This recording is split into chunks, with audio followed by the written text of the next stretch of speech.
नमस्कार, आप देख रहे हैं वीआईपी न्यूज। मैं हूं आपके साथ प्रज्ञा तिवारी। रुक करते खबरों की ओर। रायपुर जिले की प्रभारी सचिव और पंचायत एवं ग्रामीण विकास विभाग की सचिव निहारिका बारिक ने कलेक्ट्रेट परिसर के रेड क्रॉस सभा कक्ष में विभागीय समीक्षा की। इस दौरान उन्होंने भारतीय रेड क्रॉस सोसाइटी की आजीवन सदस्यता ग्रहण की। इसके साथ ही कलेक्टर डॉक्टर गौरव सिंह की उपस्थिति में आयोजित इस समीक्षा बैठक में निहारिका बारिक ने विभिन्न विभागों के कार्यों की जानकारी ली और लंबित कार्यों को जल्द पूरा करने के निर्देश दिए। इस मौके पर प्रभारी सचिव ने पुराने रिकॉर्ड को सुरक्षित रखने के लिए डिजिटलाइजेशन की प्रक्रिया शुरू करने की बात कही।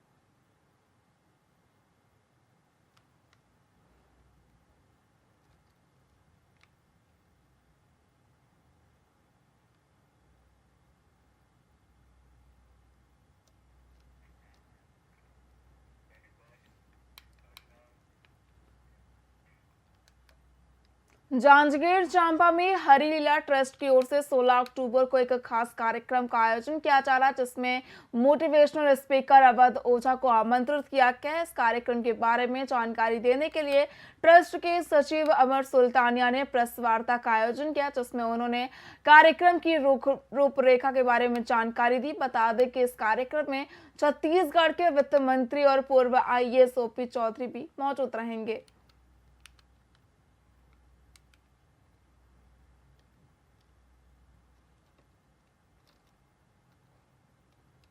मैं बताना चाहूँगा आप मीडिया साथियों के माध्यम से कि हरी लीला ट्रस्ट हर साल 16 अक्टूबर को माननीय लीलाधर सुल्तानिया जी के जन्मदिन के अवसर पर कुछ न कुछ नए आयोजन, जनता के लिए कुछ न कुछ बड़े आयोजन करने की कोशिश करती हैं।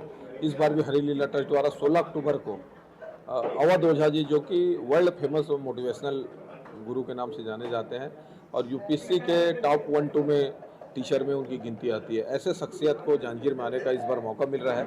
और हम लोगों की कोशिश है कि जो जांजगीर आसपास क्षेत्र की जनता है, जो युवा वर्ग है, युवा वर्ग को लेकर हम लोगों ने खास फोकस किया।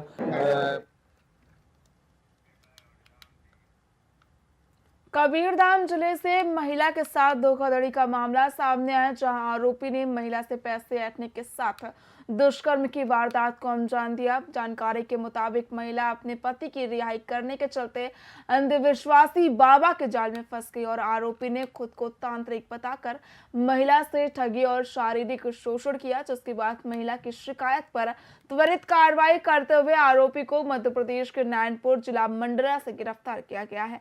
फिलहाल पुलिस ने संबंधित धाराओं के तहत मामला दर्ज कर लिया है और आरोपी से पूछताछ कर आगे की कार्रवाई शुरू कर दी है।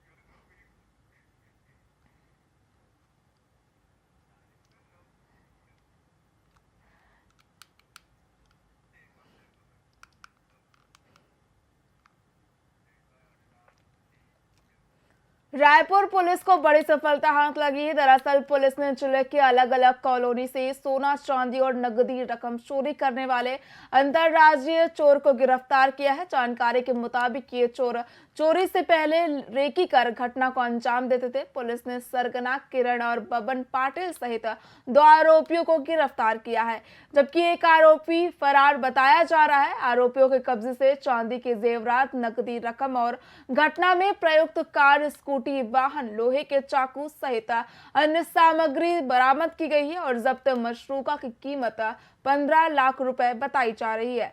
फिलहाल दोनों आरोपी पुलिस की गिरफ्त में हैं और पुलिस की ओर से आगे की कार्रवाई की जा रही है।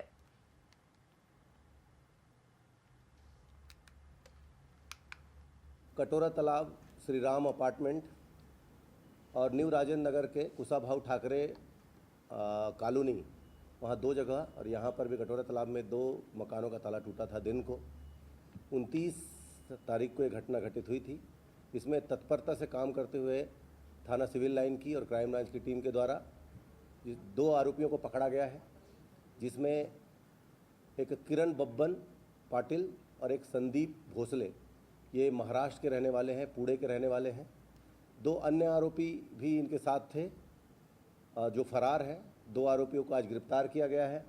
इनके पास से सोने चांदी के जेवरात, राड, एक स्कूटी और एक टाटा हैरियर कार, और आप देख रहे होंगे कि विभिन्न प्रकार के ताला तोड़ने के औजार और नगद रकम और एक पिस्टल जिसके 3 जिंदा कारतूस और 2 इसके मैगजीन और चाकू वगैरह बरामद किए गए हैं। कटोरा तालाब साइबर अपराधों के प्रति जागरूकता बढ़ाने के लिए दुर्ग पुलिस ने एक नई पहल की शुरुआत की है, जिसका नेतृत्व दुर्ग रेंज के पुलिस महानिरीक्षक राम गोपाल गर्ग कर रहे हैं। इस पहल के अंतर्गत पुलिस ने अपने सभी वाहनों पर साइबर हेल्पलाइन नंबर 1930 स्टिकर लगाया और लोगों को साइबर अपराधों के प्रति जागरूक करने का अनूठा प्रयास किया। इस पहल का उद्देश्य अधिक से अधिक लोगों तक हेल्पलाइन नंबर की जानकारी पहुंचाना है, ताकि उन्हें साइबर अपराधों से बचाया जा सके।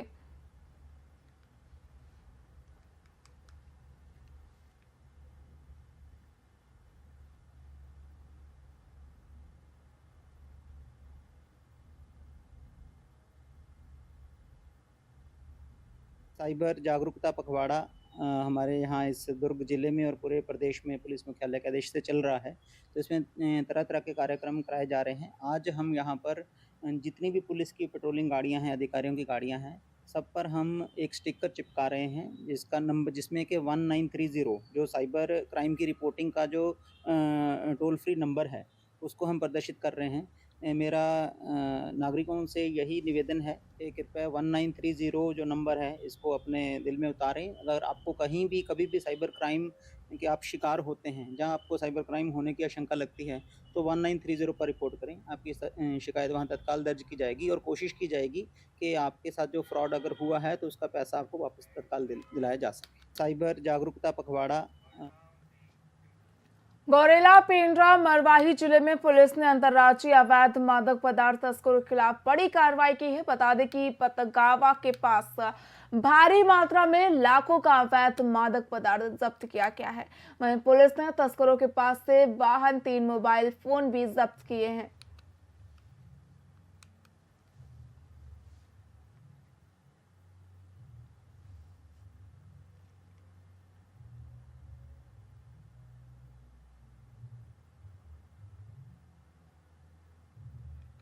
शासन के निर्देश से लगातार गांजा तस्करों पे कड़ा प्रहार जीपीएम पुलिस के द्वारा किया जा रहा है और ये इस महीने की तीसरी बड़ी कार्रवाई है, जिसमें लगभग 2 क्विंटल गांजा जिसकी कीमत 41 लाख रुपीस है और बाकी गाड़ी बरामद की गई है। और 2 अंतर्राज्यीय तस्करों जिनका नाम राम प्रसाद यादव और सोनू पांडे है, अनूपपुर के स्थायी निवासी हैं, इनकी गिरफ्तारी की गई है। और ये कंसाइनमेंट उड़ीसा से होके, छत्तीसगढ़ के विभिन्न राज्यों से होके फाइनली एमपी तक ये कंसाइनमेंट जा रहा था। और मैं बताना चाहूँगी कि ये तीसरी बड़ी कार्रवाई है। पिछले महीने में लगभग 11 तस्करों को जेल भेजा गया है और 5 क्विंटल के लगभग गांजा बरामद किया गया है और लाखों के जो ट्रांजैक्शंस इनके बैंक अकाउंट्स में पाए गए हैं, वो सभी आरोपियों के बैंक अकाउंट्स फ्रीज किए गए हैं। शासन के निर्देश से खबर गरियाबंद से है, जहां पत्नी ने प्रेमी के साथ मिलकर अपने पति की हत्या कर दी है। ये मामला शोभा थाना क्षेत्र का है, जहां युवक अपने ससुराल में घर जमाई बनकर रहता था। युवक की पत्नी ने अपने प्रेमी के साथ मिलकर उसकी हत्या कर दी। मामले का खुलासा तब हुआ जब युवक नवाखाई पर घर नहीं गया, जिसके बाद युवक के पिता को संदेह हुआ तो युवक के पिता ने पुलिस में मामला दर्ज कराया, जिसकी जांच करते हुए पुलिस ने मामले का पर्दाफाश किया और आरोपी पत्नी को गिरफ्तार कर शव को 20 किलोमीटर दूर से बरामद किया। साथ ही पुलिस प्रेमी की तलाश में जुट गई है।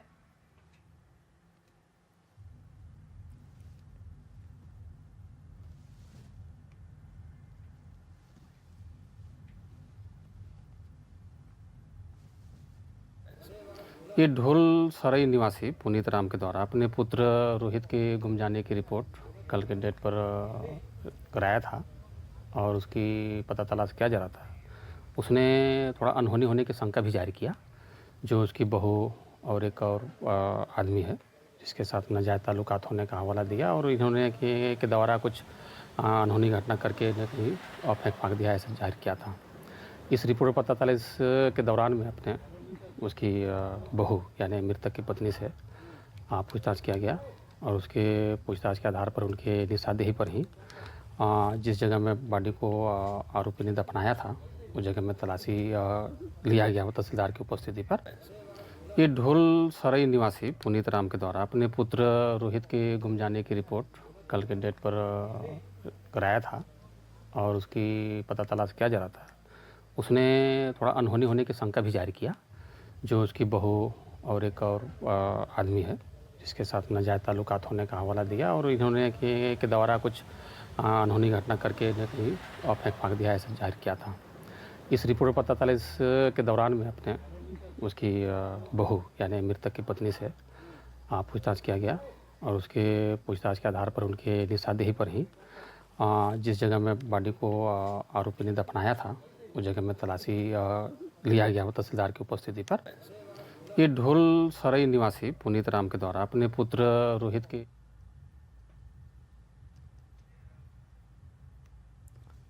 खबर गरियाबंद से, जहां पर पत्नी ने पति की हत्या कर दी है। प्रेमी के साथ मिलकर हत्या की वारदात को पत्नी ने अंजाम दिया। बता दें कि पुलिस मामले की जांच कर रही है। आपको बता दें कि खबर गरियाबंद से सामने आ रही है, जहां पर पत्नी ने पति की हत्या कर दी है। प्रेमी के साथ मिलकर पत्नी ने हत्या की वारदात को अंजाम दिया। आपको बता दें कि पुलिस मामले की जांच कर रही है। अभी तक पति का शव नहीं मिला है। आपको बता दें कि गरियाबंद से खबर सामने आ रही है, जहां पर पत्नी ने पति की हत्या कर दी है। प्रेमी के साथ मिलकर हत्या की वारदात को अंजाम दिया है। फिलहाल पुलिस प्रेमी की तलाश कर रही है और मामले की जांच में जुट गई है।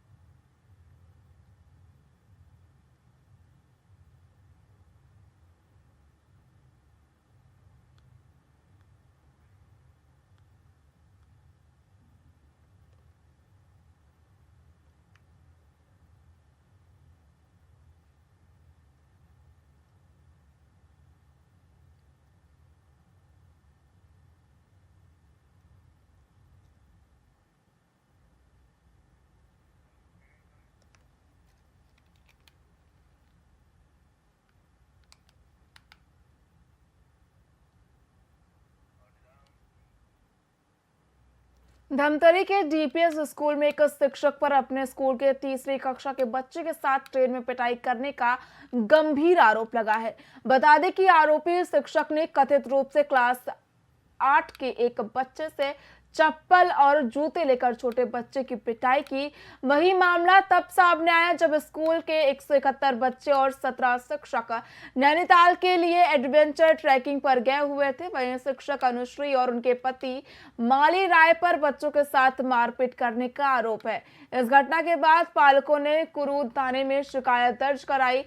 वहीं मामला बढ़ने पर पुलिस ने उचित कार्रवाई का आश्वासन दिया।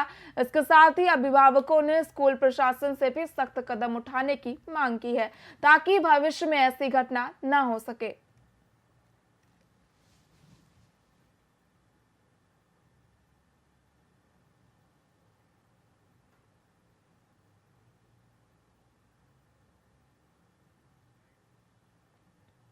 कल मुझे भी जानकारी हुई थी सुबह कि धमतरी डीपीएस स्कूल से कुछ बच्चों को टूर पे वहाँ नैनीताल दिल्ली वगैरह ले गए थे और वापसी के समय में ट्रेन में वहाँ के जो शिक्षक है, टीचर है, क्या किस पद पर है मुझे जानकारी नहीं है, लेकिन उनके द्वारा मैं भी वीडियो देखा हूँ कि एक बच्चे को वायरल का मतलब गाली गलौज करते हुए और अपने बच्चे से जूते मरवाते, मतलब ये गलत ढंग से, मतलब इतनी क्रूरता किसी शिक्षक के लिए बहुत बड़ी बात होती है। कल मुझे भी जानकारी हुई थी सुबह कि धमतरी डीपीएस स्कूल से कुछ बच्चों को